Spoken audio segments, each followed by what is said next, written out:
美军企图用3650枚隐身巡航导弹攻击中国海军舰艇，这个局怎么破？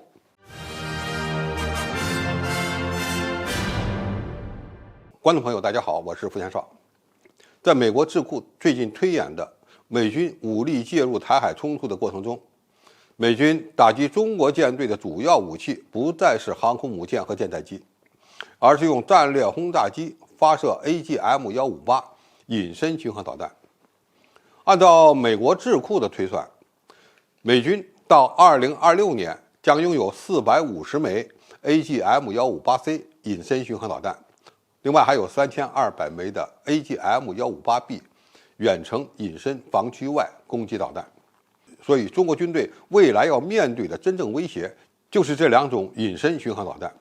这两种导弹的共同特点是射程接近1000公里，雷达反射截面积比较小，属于导弹之中的隐身型号。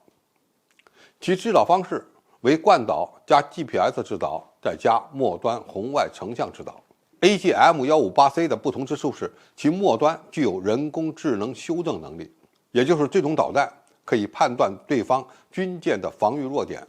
用更加刁钻的角度发起攻击。防御 AGM-158 导弹的最大难点是，中国现有的雷达制导的防空导弹可能作用不太明显。比如我海军现在装备的红旗9和红旗16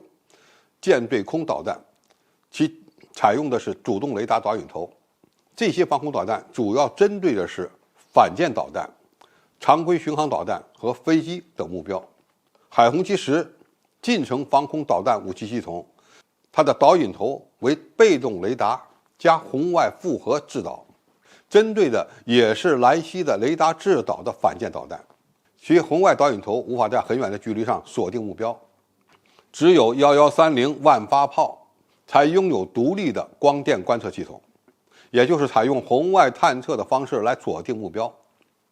但是仅靠万发炮来防御大量的隐身巡航导弹是不现实的。那么现在的问题是，中国应该如何发展下一代的舰载防空武器系统，用于防御美军的隐身巡航导弹的威胁？首先要尽可能的摧毁美军那些可以携带 AGM-158 远程导弹的轰炸机和战斗机，夺取制空权是防御隐身巡航导弹的前提。说实话，如果没有办法夺取制空权，让美军的战斗机、轰炸机能够从容发射数千枚 AGM-158 隐身巡航导弹，那么光靠被动防御是很难达成比较好的作战效果的。第二，必须发展红外制导的中远程舰载防空导弹武器系统。我军现有的防空导弹武器系统主要是以雷达制导的，或者是被动雷达导引头加红外制导的方式。未来不管是海红旗9B、海红旗16还是海红旗10，都可以发展出能够以远程红外探测设备配合的红外成像制导的导弹类型。红外制导的防空导弹与大型的红外观瞄设备进行配合，同时采用弹载数据链的方式进行中继制导，对于用于拦截雷达信号比较弱的隐身巡航导弹是必然的选择。第三，航母编队的预警机也应配备大型的红外探测设备，以便能够以预警雷达相配合，在更远的距离上发现敌方的隐身巡航导弹。第四，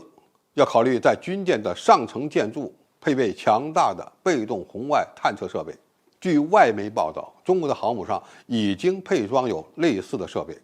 用于对付无人机等目标，说明我们现在有这样的技术。未来可以将大型的红外观瞄设备配备给护卫舰和驱逐舰，以便对隐身巡航导弹实现40-50公里外的探测和预警，这就能为我们的防空系统进行多层拦截打下基础。AGM-158 的优点是隐身能力强，但弱点呢是飞行速度慢。只要能够及时发现，那么我们的拦截窗口就会比较多，拦截的成功率也比较高。总体而言，解放军面临的主要威胁已经不是航空母舰，而是以 AGM-158 为代表的美军的隐身巡航导弹。要破解这个威胁，就要打造出一整套的对付隐身巡航导弹的预警和拦截体系，发展远程红外探测装置和红外制导的防空导弹是我们必然的选择，而且实现这个目标对我们来说并不困难，因为中国早就拥有相关的技术。好，今天评述就到这里，谢谢大家收看，我们下期再见。